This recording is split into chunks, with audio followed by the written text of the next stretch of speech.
के लिए एक है ना, वो रहता है ना, क्या नाम रहता है उसका, आग, उसमें लकड़ी डाल दी और हिरन सामने भोजन कर रही थी, उसके ऊपर डाल दी और हिरन भागने लगी और उसने नीचे, हिरन के ऊपर पूरी आग लग गई, उसने नीचे किया तो नीचे भी आग लग। और जहाँ पे हाथियों को पाला जाता है ना, हाथियों की शाला, उधर पे भी लग गया और सब भागे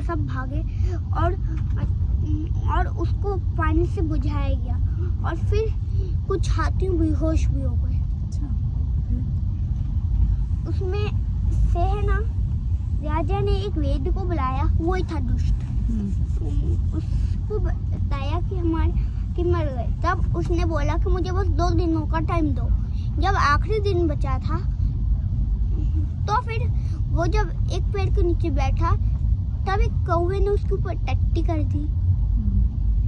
फिर है ना वो राजा के पास गया और बोला, राजा पता चल गया इसका वेद, क्या कौवे की चमड़ी होती है ना, उससे हाथियों की मालिश करने में बहुत अच्छे से वो जल्दी ठीक होते हैं। कौवे ने उसके ऊपर पोटी कर दी थी इसलिए। हाँ, और कौवे पे फिर अत्याचार होने लगा और कौवे समझे कि उन्हें क्या पाप किया ऐसा, कोई तो पाप नहीं किया था। वो गलती से नीचे बैठा था, उसको बैठना ही नहीं चाहिए था जहाँ कौवा बैठा था, है ना। और फिर आगे जब कौवे के मुखिया को ये बात पता चली तो फिर उनके पास गए, राजा के पास, और राजा से बोला कि हमें क्या दंड मिला है, हमें कोई दंड मत दीजिए राजन। तो उन्होंने बोला, तुम्हारी हिम्मत कैसे हुई कि हमारे वैद्य के ऊपर पोटी करने की, है ना? नहीं, वैद्य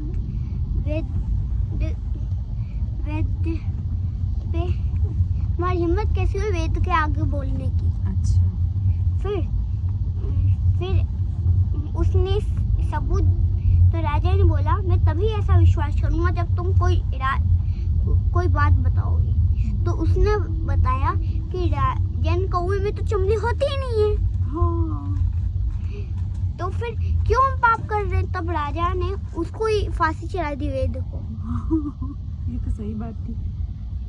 ऐसा हुआ।